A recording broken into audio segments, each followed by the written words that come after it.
Hi hello ಎಲ್ಲರಿಗೂ ನಮಸ್ಕಾರ. ನಾನು ನಿಮ್ಮ ಅನಾಮಿಕಾ ಅನು. ಅಭಿವ್ಯಕ್ತಿ ಕಥಾಲೋಕಕ್ಕೆ ಸ್ವಾಗತ.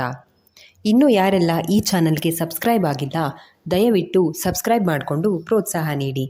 ಇಲ್ಲಿ ಪ್ರಸಾರವಾಗುವ ಕಥೆಗಳನ್ನು ಕೇಳಿ ನಿಮಗೆ ಇಷ್ಟವಾದರೆ ಲೈಕ್ ಕೊಟ್ಟು ಕಮೆಂಟ್ ಮಾಡಿ ಹೆಚ್ಚು ಹೆಚ್ಚು ಶೇರ್ ಮಾಡುವುದರ ಮೂಲಕ ನಮಗೆ ಮತ್ತಷ್ಟು ಪ್ರೋತ್ಸಾಹ ನೀಡೋದನ್ನು ಮರಿಬೇಡಿ. ಬಾಳದೋಣಿಯಲ್ಲಿ ಕಥೆಯ 20ನೇ ಅಧ್ಯಾಯವನ್ನು ನೀವೆಲ್ಲರೂ ಕೇಳಿ ಆನಂದಿಸಿದ್ದೀರಾ ಅಂತ ಭಾವಿಸ್ತೇನೆ. ಹಾಗಾದರೆ 21ನೇ ಅಧ್ಯಾಯವನ್ನು ಶುರು ಮಾಡೋಣ. ಮನೆಯಲ್ಲೇ ಕೊಬ್ಬರಿ ಮಿಠಾಯಿ ಮಾಡು, ಅರ್ಜುನ ಈ ವರ್ಷ ಪಾಸ್ ಆಗೇ ಆಗ್ತಾನೆ ಅಂದರು ಶ್ರೀಕಂಠ ಆಚಾರರು. ಹೌದಾ, ನಿಮ್ಮ ಬಾಯಲ್ಲಿ ಮಾತು ಬರ್ತಿದೆ ಅಂದರೆ ಅಮ್ಮನವರೇ ನುಡಿಸಿರ್ತಾರೆ. ಭಾಗೀರಥಿ ಸಂತೋಷದಿಂದ ಮಿಠಾಯಿ ಮಾಡಲು ಹೋದರು. ದೇವಸ್ಥಾನಕ್ಕೆ ಹೋಗಿದ್ದ ಶ್ಯಾಮಸುಂದರ ಆಚಾರರು 90ರ ಆಸುಪಾಸಿನ ಇಳಿವಯಸ್ಸಿನಲ್ಲಿಯೂ ಊರುಗೋಲಿನ ಸಹಾಯವಿಲ್ಲದೆ ನಡೆದಾಡ್ತಾ ಇದ್ರು. ನೆರೆತ ತಲೆ ಕೂದಲು, ಗಡ್ಡ, ಮೀಸೆ, ಬಿಳಿ ಹುಬ್ಬುಗಳ ಮಧ್ಯೆ ಅಡ್ಡಡ್ಡ ಅರಿಶಿಣವಿಟ್ಟು ಅದರ ಮೇಲಿಟ್ಟ ಕುಂಕುಮ, ಕೆಂಪು, ಹಸಿರು, ಬಿಳಿ ಬಣ್ಣದ ಅಂಚಿರುವ ಪಂಚೆ, ಅದೇ ಬಣ್ಣದ ಉತ್ತರೀಯ, ಕೊರಳಲ್ಲಿ ಜನಿವಾರ, ಬಂಗಾರದಿಂದ ಜೋಡಿಸಿದ ರುದ್ರಾಕ್ಷಿ ಸರ, ಸ್ಫಟಿಕದ ಹಾರ, ನರಗಳು ಎದ್ದು ಕಾಣುತ್ತಿದ್ದ ಕೈಗಳಲ್ಲಿ ನವರತ್ನದ ಉಂಗುರ, ರಾಶಿಕಲ್ಲಿನ ಉಂಗುರ, ಸುಕ್ಕು ಕಟ್ಟಿದ ಬಿಳಿ ಬಣ್ಣದ ಶರೀರ, ಮುಖದಲ್ಲಿ ಅಮ್ಮನವರ ಕೆತ್ತಿದ ಸಂತೃಪ್ತಿಯ ಜೊತೆಗೆ ದೇವಕಳೆಯಿದ್ದ ಕಣ್ಣುಗಳು. ಆಚಾರರು ನಡೆದುಕೊಂಡು ಬರ್ತಾ ಇದ್ರೆ ಎದುರಿಗೆ ಸಿಕ್ಕವರೆಲ್ಲ ಕೈ ಮುಗಿದು ನಮಸ್ಕರಿಸುತ್ತಿದ್ರು. ಕೈಯಲ್ಲಿ ತೆಂಗಿನಕಾಯಿ ಹೋಳು, ಅದರೊಳಗೆ ಅಮ್ಮನವರ ಕುಂಕುಮ, ಹೂವಿನ ಪ್ರಸಾದ ಹಿಡಿದು ಬಂದವರು ಜೀವಮಾನದುದ್ದಕ್ಕೂ ಕಾಲಿಗೆ ಚಪ್ಪಲಿ ಮೆಟ್ಟಿರಲಿಲ್ಲ. ಹೊರಗೆ ಹೋಟೆಲ್ಗಳಲ್ಲಿ ಊಟ ಉಪಹಾರಗಳ ಸೇವನೆ ಮಾಡಿರಲಿಲ್ಲ. ಕಾರ್ಯನಿಮಿತ್ತ ಹೊರಗೆ ಹೋದರೂ ಅವಲಕ್ಕಿ, ಹಣ್ಣು, ಹಾಲಿನಲ್ಲೇ ಹೊಟ್ಟೆ ತುಂಬಿಸ್ಕೊಳ್ತಾ ಇದ್ರು. ಅಷ್ಟು ಮಡಿ ಜೀವನ ನಡೆಸಿದ್ದವರು. ಶ್ಯಾಮಸುಂದರ ಆಚಾರರು ಅಮ್ಮನವರ ಉತ್ಸವ ಮೂರ್ತಿಯನ್ನು ಕೆತ್ತಿದ್ದಲ್ಲದೆ ಭ್ರಮರಾಂಬ ಅಮ್ಮನವರ ಪ್ರತಿ ಒಡವೆಗಳನ್ನು ಇವರೇ ಮಾಡಿದ್ದು. ಇದೆಲ್ಲ ಆಗಿ ಹತ್ರ 70 ವರ್ಷಗಳ ಆಸುಪಾಸು. ಅಲ್ಲದೆ ಗರ್ಭಗುಡಿಯಲ್ಲಿ ಪ್ರತಿಷ್ಠಾಪಿಸಿರುವ ಅಮ್ಮನವರ ಕಲ್ಲಿನ ವಿಗ್ರಹವನ್ನು ಕೆತ್ತಿದ್ದು, ದೇವಸ್ಥಾನದ ರೂಪುರೇಷೆ, ಗೋಪುರದ ಚಿತ್ರಣ ಎಲ್ಲವನ್ನ ನಿರ್ಮಿಸಿದ್ದು ಶ್ಯಾಮಸುಂದರ ಆಚಾರರ ತಂದೆಯವರು. ಒಟ್ಟಾರೆ ಅಮ್ಮನವರ ದೇವಸ್ಥಾನದ ವಿಷಯದಲ್ಲಿ ತಲೆಮಾರುಗಳಿಂದಲೂ ಆಚಾರರ ಕುಟುಂಬದ ಕೊಡುಗೆ ಅಪಾರ. ಆಯುರ್ವೇದ ಚಿಕಿತ್ಸೆಯಲ್ಲಿ ಸಿದ್ಧಹಸ್ತರು. ವೈದ್ಯೋ ನಾರಾಯಣ ಹರಿ ಎನ್ನುವಂತೆ ಶ್ಯಾಮಸುಂದರ ಆಚಾರರು, ನಂತರ ಅವರ ಮಗ ಶ್ರೀಕಂಠ ಆಚಾರರು ಈ ಸೀಮೆಯ ಧನ್ವಂತರಿ ಎಂದೇ ಪ್ರಸಿದ್ಧಿ ಪಡೆದಿದ್ರು. ಅಮ್ಮ ಭಾಗೀರಥಿ ಎನ್ನುತ್ತಲೇ ಕಂಬಸಾಲಿನ ಮನೆಯ ಹಜಾರದ ಮೆಟ್ಟಿಲತ್ಕೊಂಡು ಬಂದವರು ಸೊಸೆಯ ಕೈಗೆ ಪ್ರಸಾದವನ್ನು ಕೊಟ್ಟು ತಮ್ಮ ಕೋಣೆಗೆ ಹೋಗಿ ಉತ್ತರೀಯವನ್ನು ತೆಗೆದು ಜುಬ್ಬ ಹಾಕ್ಕೊಂಡು ಬಂದರು. ಭಾಗೀರಥಿ ಆಗಲೇ ತಟ್ಟೆ ಹಾಕಿದ್ರು. ಮನೆಯಲ್ಲಿ ಡೈನಿಂಗ್ ಟೇಬಲ್ ಇದ್ದರೂ ಇವರಿಗೆ ಮಾತ್ರ ನೆಲದ ಮೇಲೆ ಚಾಪೆ ಹಾಕಿ ಮಣೆಯ ಮೇಲೆ ಕಂಚಿನ ತಟ್ಟೆ ಲೋಟದಲ್ಲಿಯೇ ಬಡಿಸಬೇಕಿತ್ತು. ಕೊಡಲಿಯಲ್ಲಿಯೇ ಇಟ್ಟಿದ್ರಿಂದ ಪೊಂಗಲ್ ಬಿಸಿಯಾಗಿಯೇ ಇತ್ತು. ರುಚಿಯಾಗಿದೆ ಎಂದು ಹೊಟ್ಟೆ ಬಿರಿಯೇ ತಿನ್ನುತ್ತಿದ್ರವರಲ್ಲ. ಹಿತಮಿತವಾದ ಶಾಕಾಹಾರ ಪದ್ಧತಿಯವರದು. ತಿಂಡಿ ಮುಗಿಸುವ ಸಮಯಕ್ಕೆ ಸರಿಯಾಗಿ ಆ ಮನೆಯ ಡ್ರೈವರ್ ನಾರಾಯಣ ಬಂದ. ನಾರಾಯಣ ಆಚಾರರನ್ನು ಅಜ್ಜಯ್ಯ ಎಂದು ಕರೆಯುತ್ತಿದ್ದರೆ ಶ್ರೀಕಂಠ ಆಚಾರರನ್ನು ಯಜಮಾನ್ರೇ ಎಂದೇ ಕರೆಯುತ್ತಿದ್ದುದು. ನಾಣಿ, ತಿಂಡಿ ತಿಂದಿಯೇನೋ? ವಯಸ್ಸಾಗಿದ್ದು ದೇಹಕ್ಕಷ್ಟೇ, ಕಂಠಕ್ಕಲ್ಲ ಎನ್ನುವಂತೆ ಕರೆದಾಗ ಅಜ್ಜಯ್ಯ ಅದು ಎಂದು ತಲೆ ಕೆರೆದುಕೊಂಡ ನಾರಾಯಣ. ಕಾರ್ ಸರ್ವಿಸಿಗೆ ಹೋಗಿದ್ದೆ ಅಜ್ಜಯ್ಯ, ಅಲ್ಲೇ ಬೆಣ್ಣೆ ದೋಸೆ ತಿನ್ಕೊಂಡು ಬಂದೆ ಎಂದ ನಾರಾಯಣ. ನೀನು ಬೆಣ್ಣೆ ದೋಸೆ ತಿನ್ನೋಕೆ ಕಾರ್ ಸರ್ವಿಸ್ ಒಂದು ನೆಪ ಅಲ್ವಾ ಎನ್ನುತ್ತಾ ತಿಂಡಿ ತಿಂದಿದ್ದು ಮುಗಿದಿದ್ದರಿಂದ ಕೈ ತೊಳೆದು ಮೇಲೆದ್ದರು. ಭಾಗೀರಥಿ ಇಬ್ಬರಿಗೂ ಹಿತ್ತಾಳೆ ಲೋಟ ಬಟ್ಟಲಿನಲ್ಲಿ ಕಾಫಿ ತಂದು ಕೊಟ್ಟರು. ಶ್ಯಾಮಸುಂದರರು ಬೆತ್ತದ ಆರಾಮ ಕುರ್ಚಿಯ ಮೇಲೆ ಕುಳಿತಿದ್ದರೆ ನಾರಾಯಣ ಅವರ ಕಾಲ ಬಳಿ ಕುಳಿತು ಕಾಫಿ ಕುಡಿದು ಮುಗಿಸಿದ್ದ. ಅಜ್ಜಯ್ಯ, ಎಲ್ಲಾದರೂ ಹೊರಗಡೆ ಹೋಗೋದಿತ್ತಾ? ಅವರ ಹೊರಗಿನ ಓಡಾಟ ಏನಿದ್ದರೂ ತಿಂಡಿಯ ನಂತರವೇ. ಇವತ್ತು ನಮ್ಮ ಅರ್ಜುನ ಪ್ರಮಿಳಾದ್ದು ಪರೀಕ್ಷೆ ಫಲಿತಾಂಶ ಇನ್ನೇನು ಬರುತ್ತೆ, ಬರ್ತಾರೆ, ಅದಕ್ಕೋಸ್ಕರ ಕಾಯ್ತಿದ್ದೀನಿ. ಭಾಗೀರಥಿ ಮಿಠಾಯಿ ಮಾಡ್ತಿದ್ದಾಳೆ, ನಿನಗೆ ವಾಸನೆ ಬರ್ತಿಲ್ವೇನು ಎಂದರು ಶ್ಯಾಮಸುಂದರರು. ಬರ್ತಿದೆ ಅಜ್ಜಯ್ಯ, ಆದರೆ ಅಮ್ಮವರು ಈಗಲೇ ಕೊಡಲ್ವಲ್ಲ ಎಂದ ಮೆತ್ತಗೆ ಕಾಲು ಒತ್ತುತ್ತಾ. ನೀನು ಕೃಷ್ಣನ ಲೀಲೆಗಳನ್ನು ಕೇಳಿಲ್ವಾ ಎಂದರು ಶ್ಯಾಮಸುಂದರರು. ಹೌದು ಮಾವಯ್ಯ, ನೀವು ಅವನಿಗೆ ಕೃಷ್ಣನ ಲೀಲೆಗಳನ್ನು ನೆನಪಿಸಿ, ನಾನು ಯಶೋದೆ ಆಗ್ತೀನಿ. ನಗುತ್ತಾ 2 ಪ್ಲೇಟ್ಗಳಲ್ಲಿ ಕೊಬ್ಬರಿ ಮಿಠಾಯಿ ಜೊತೆಗೆ ಮನೆಯಲ್ಲೇ ತಯಾರಿಸಿದ ಖಾರವನ್ನು ಹಾಕ್ಕೊಂಡು ಬಂದು ಕೊಟ್ಟರು. ಮಕ್ಕಳು ಬರಲಿ ಇರು ಎನ್ನುತ್ತಲೇ ಶ್ಯಾಮಸುಂದರರು ಪ್ಲೇಟ್ ಪಡೆದುಕೊಂಡರು. ಕೊಬ್ಬರಿ ಮಿಠಾಯಿ ಬಾಯೊಳಗಿಟ್ಟರೆ ಕರಗುವಂತಿತ್ತು. ಇಬ್ಬರು ತಿನ್ನುತ್ತಿರುವಾಗಲೇ ಪ್ರಮೀಳಾ, ಅರ್ಜುನ್ ಇಬ್ಬರೂ ಬಂದು ಅಜ್ಜಯ್ಯ ಆಶೀರ್ವಾದ ಮಾಡಿ ಎಂದು ಕಾಲು ಮುಟ್ಟಿ ನಮಸ್ಕಾರ ಮಾಡಿಕೊಂಡ್ರು. ಅಜ್ಜಯ್ಯ, ನಾನು ಫಸ್ಟ್ ಕ್ಲಾಸ್, ಅಣ್ಣ ಸೆಕೆಂಡ್ ಕ್ಲಾಸ್ನಲ್ಲಿ ಪಾಸ್ ಆಗಿದ್ದಾನೆ ಮೊಮ್ಮಗಳು ಹೇಳಿದಾಗ ಸಂತೋಷ ಎಂದು ಆಶೀರ್ವದಿಸಿ, ಹೋಗಿ ನಿಮ್ಮಮ್ಮ ಮಿಠಾಯಿ ಮಾಡಿದ್ದಾಳೆ ತಿನ್ನಿ ಎಂದರು. ಅರ್ಜುನ ಬಂದು ಬಳಿಯಲ್ಲಿ ಕುಳಿತ. ಯಾಕೋ ಮೊಮ್ಮಗನೇ, ಕಡಿಮೆ ಬಂದಿದೆ ಅಂತ ಬೇಸರನಾ? ಜೀವನ ಅನ್ನೋ ಪುಸ್ತಕ ತುಂಬ ದೊಡ್ಡದು ಕಣೋ, ಅದರಲ್ಲಿ ನೀನು ಜಾಣ ಇದ್ದೀಯಾ. ಯಾವುದೋ 4 ಪುಸ್ತಕ ಓದಿ ಪರೀಕ್ಷೆ ಬರೆದು ಅಂಕ ಕೊಟ್ಟು ನೀನು ಪ್ರಥಮ ದ್ವಿತೀಯ ಅಂತ ನಿರ್ಧಾರ ಮಾಡೋದಲ್ಲ. ಪುಸ್ತಕದ ಬದನೆಕಾಯಿ ಅಂತೀವಲ್ಲ ಹಾಗೆ. ಇದಕ್ಕೆಲ್ಲ ಬೇಸರ ಮಾಡ್ಕೋಬೇಡ, ಕಾಲೇಜಿಗೆ ಸೇರ್ಕೋ. ಬಿಡುವಿದ್ದಾಗ ನಿಮ್ಮಪ್ಪನ ಹತ್ರ ವೈದ್ಯ ವೃತ್ತಿ, ಅಕ್ಕಸಾಲಿಗ ಕೆಲಸ ಕಲ್ತ್ಕೋ. ಓದಿದವರು ಆಫೀಸರ್ಗಳಿಗಿಂತ ಹೆಚ್ಚಿಗೆ ಸಂಪಾದನೆ, ಹೆಸರು ಮಾಡಬಹುದು. ಕುಗ್ಗಿದ್ದ ಮೊಮ್ಮಗನನ್ನು ತಮ್ಮ ಜೀವನಾನುಭವದ ಮಾತುಗಳಿಂದ ಹುರಿದುಂಬಿಸಿದ್ರು. ಸರಿ ಅಜ್ಜಯ್ಯ ಎನ್ನುತ್ತಾ ಅರ್ಜುನ ಮನೆಯೊಳಗೆ ಹೋದ. ನಾಣಿ, ನಮ್ಮ ಕಾಲೇಜ್ ಗೆಳತಿರೆಲ್ಲ ಒಂದು ಕಡೆ ಭೇಟಿ ಆಗ್ತಾ ಇದ್ದೀವಿ, ನನ್ನೂ ಕರ್ಕೊಂಡು ಹೋಗು, ಸಂಜೆ 4 ಗಂಟೆಗೆ ಎಂದಳು ಪ್ರಮೀಳಾ ಮಿಠಾಯಿ ತಿಂತ ಬಂದು. ಸರಿ ಚಿಕ್ಕಮ್ಮೋರೆ ಎಂದ ನಾರಾಯಣ. ಸೆರಗನ್ನು ತಿರುಗಿಸುತ್ತಾ ಮನೆಯೊಳಗೆ ಹೋದಳು ಪ್ರಮೀಳಾ.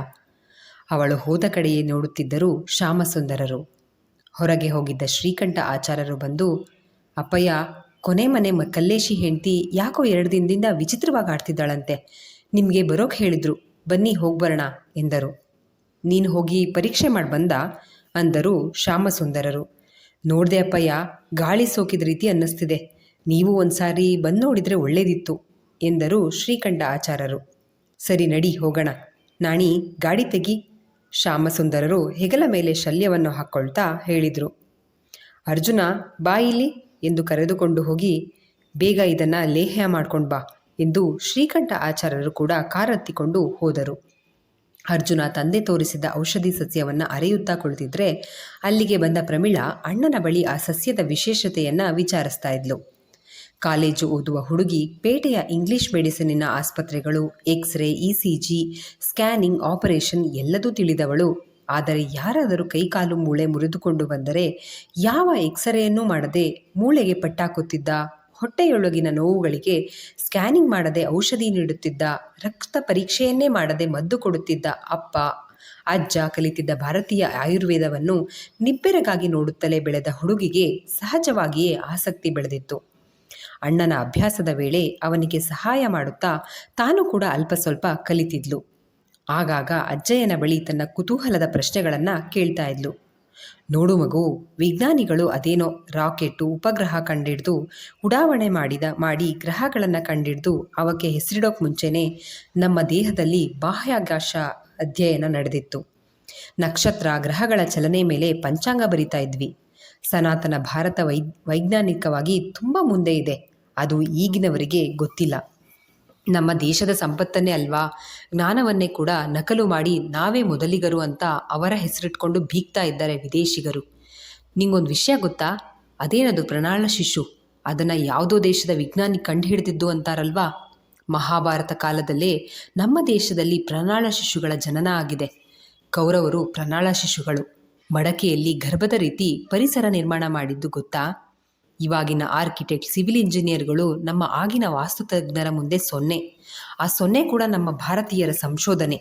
ಪಾಂಡವರು ಕುಂತಿಯಿಂದ ಗಜಗೌರಿ ವ್ರತವನ್ನು ಮಾಡಿಸೋದಕ್ಕೋಸ್ಕರ ಇಂದ್ರನ ಲೋಕವನ್ನೇ ಭೂಲೋಕದಲ್ಲಿ ಸೃಷ್ಟಿ ಮಾಡಿದ್ರು.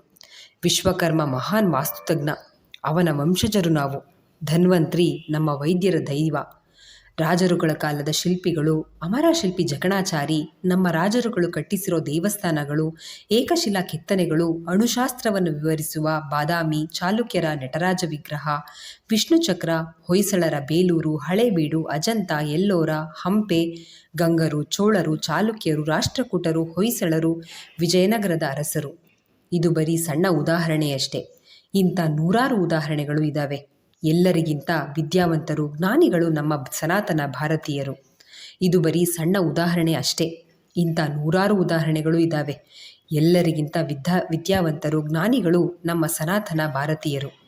ಯಾರೋ ವಿದೇಶಿ ಯಾತ್ರಿಕರು ಬರೆದಿದ್ದನ್ನೇ ನಂಬಿಕೊಂಡು, ಇಷ್ಟೇ ನಮ್ಮ ಇತಿಹಾಸ ಅಂತ ನಂಬಿಕೊಂಡು ನಮ್ಮನ್ನು ನಾವೇ ಕೀಳರಿ ಮೇಲೆ ನೋಡ್ತಾ ಇದ್ದೀವಿ.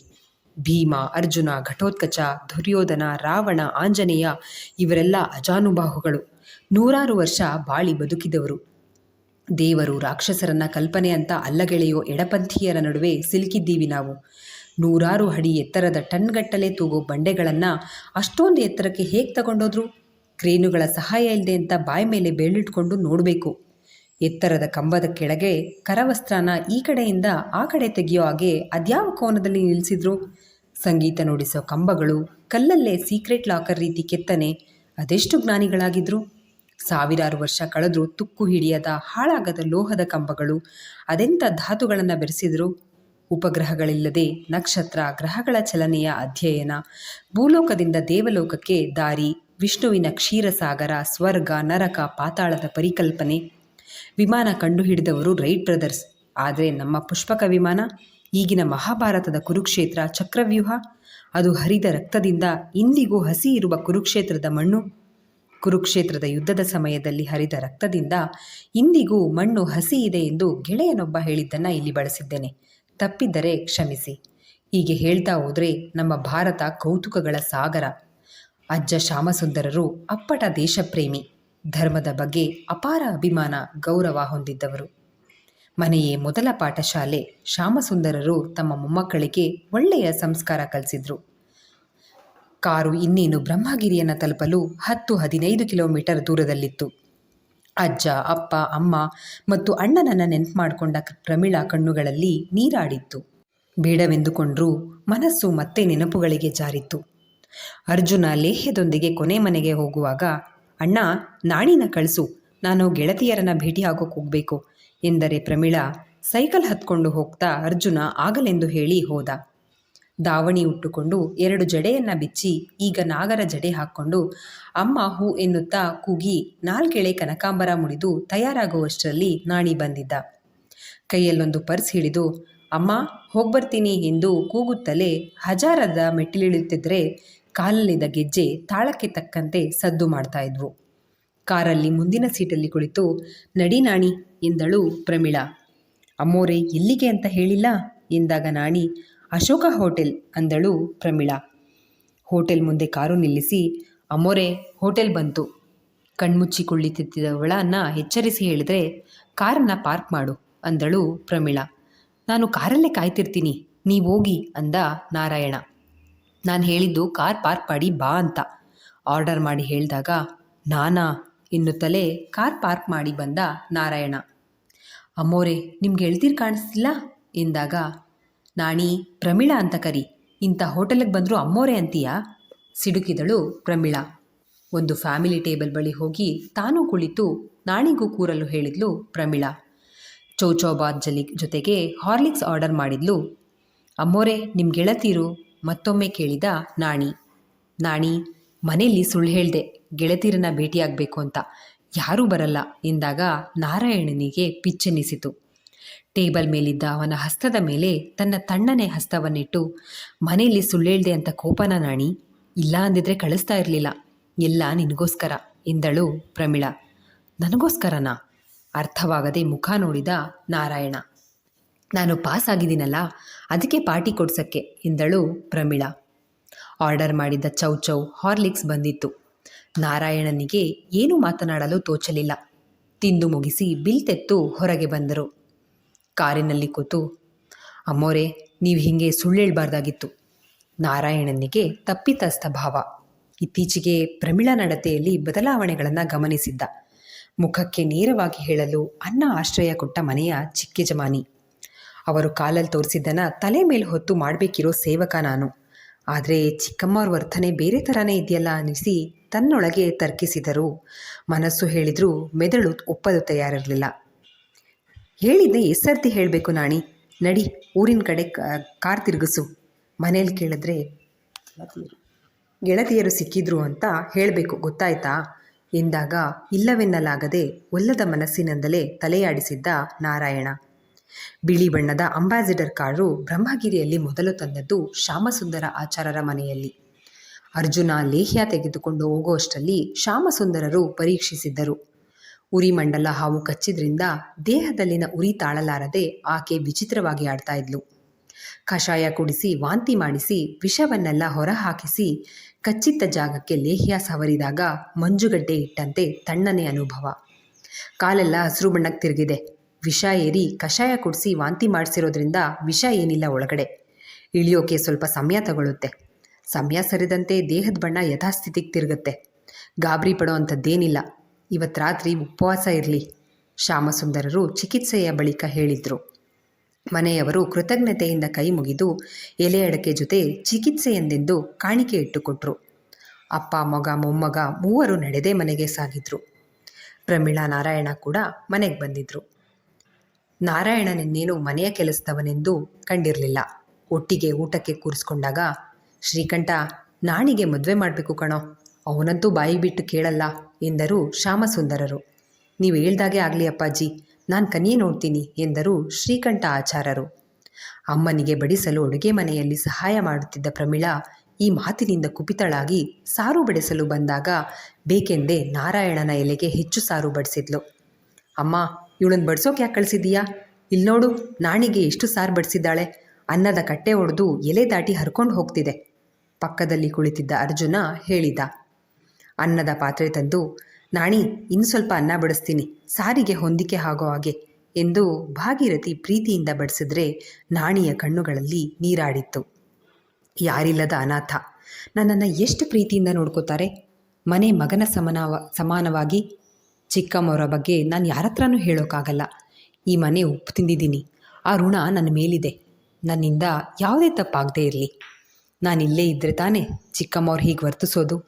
ಬೇಡ, ನಾನು ಈ ಊರು ಬಿಟ್ಟು ಹೋಗ್ತೀನಿ. ಆಳೋ ಅರಸವ್ರ ಅವರು, ಕಾಯೋ ಕೂಲಿಯವನು ನಾನು. ಸಿಂಹಾಸನ ಒರೆಸೋ ಕೆಲಸ ಮಾಡೋ ನಾನೇ ಸಿಂಹಾಸನದಲ್ಲಿ ಕೂರಬಾರ್ದು, ಶ್ರೇಯಸ್ಸಲ್ಲ ಎಂದುಕೊಳ್ಳುತ್ತಾ ಭಾಗೀರಥಿ ಬಡಿಸಿದ ಅನ್ನವನ್ನು ಒಂದು ಒಗಳೂ ಬಿಡದಂತೆ ತಿಂದು ಮುಗಿಸಿದ್ದ ನಾರಾಯಣ. ಅವನೆಂದೂ ಒಂದು ತುತ್ತು ಅನ್ನವನ್ನು ವ್ಯರ್ಥ ಮಾಡಿದವನಲ್ಲ. ಬ್ರಹ್ಮಗಿರಿ ಬಂತು. ನಾರಾಯಣರು ಎಬ್ಬಿಸಿದಾಗ ತನ್ನ ಯೋಚನೆಗಳಿಂದ ಹೊರಬಂದು ಕಣ್ಬಿಟ್ಟು ನೋಡಿದ್ರು ಪ್ರಮೀಳಾ. ಲೋಕೋಪಯೋಗಿ ಇಲಾಖೆ ಹಾಕಿದ್ದ ದೊಡ್ಡ ಬೋರ್ಡ್, ಬ್ರಹ್ಮಗಿರಿ ಭ್ರಮರಾಂಬ ದೇವಸ್ಥಾನದ ಹೆಸರಿನ ದೊಡ್ಡ ಆರ್ಚ್, ನವಶಕ್ತಿ ರೂಪಗಳನ್ನು ಕೆತ್ತಲಾಗಿತ್ತು. ಮುಂದೆ ಎಂಬಂತೆ ನಾರಾಯಣ ನೋಡಿದಾಗ ಪ್ರಮೀಳಾಗೂ ಆರ್ಚ್ ದಾಟಿ ಊರೊಳಗೆ ಹೋಗೋ ಧೈರ್ಯ ಇಲ್ಲ. ಇಷ್ಟು ವರ್ಷಗಳ ನಂತರ ಬಂದದ್ದು. ಮಾಡಿ ಹೋಗಿರುವ ಅಪರಾಧ ಕಡಿಮೆ ಪ್ರಮಾಣದ್ದೇನಲ್ಲ. ಆದರೆ ಕಥೆಯೊಂದನ್ನು ಆಗಲೇ ಸೃಷ್ಟಿ ಮಾಡಿಕೊಂಡಿದ್ದ ಪ್ರಮೀಳಾ, ಮನೆ ಹತ್ರ ಎಂದವಳ ಧ್ವನಿ ಆಳದಿಂದ ಬಂದಿತ್ತು. ಅಲ್ಲಿವರೆಗೂ ತಾಯಿಯ ಭಯಕ್ಕೆ ಮೌನ ತಾಳಿದ್ದ ಸ್ವರ್ಣ, ಅಮ್ಮ, ನನಗೊಂಚೂರು ಅರ್ಥ ಆಗ್ತಿಲ್ಲ, ಪ್ಲೀಸ್ ಎಕ್ಸ್ಪ್ಲೇನ್ ಮಾಡಿ ಈಗಲಾದರೂ ಬೇಡಿಕೊಳ್ಳುವಂತೆ ಕೇಳಿದ್ಲು. ನಿನಗೆ ಅರ್ಥ ಮಾಡಿಸ್ಬೇಕು ಅಂತಾನೆ ಬಂದಿರೋದು, ಕೂತ್ಕೋ ಸುಮ್ಮನೆ ಎಂದು ಮೇಲ್ನೋಟಕ್ಕೆ ಗದರಿದ್ರೂ ಭಯಕ್ಕೆ ಅವರೆದೆ ಕಂಪಿಸುತ್ತಿತ್ತು. ಇಲ್ಲಿಗೆ ಈ ಸಂಚಿಕೆ ಮುಕ್ತಾಯವಾಯಿತು. ಈ ಸಂಚಿಕೆ ನಿಮ್ಮೆಲ್ಲರಿಗೂ ಇಷ್ಟವಾಗಿದೆ ಅಂತ ಭಾವಿಸ್ತೇನೆ. ದಯವಿಟ್ಟು ನಿಮ್ಮ ಅನಿಸಿಕೆ ಅಭಿಪ್ರಾಯಗಳನ್ನು ಕಮೆಂಟ್ ಸೆಕ್ಷನ್ನಲ್ಲಿ ಹಂಚ್ಕೊಳ್ಳೋದನ್ನು ಮರಿಬೇಡಿ. ಧನ್ಯವಾದಗಳು.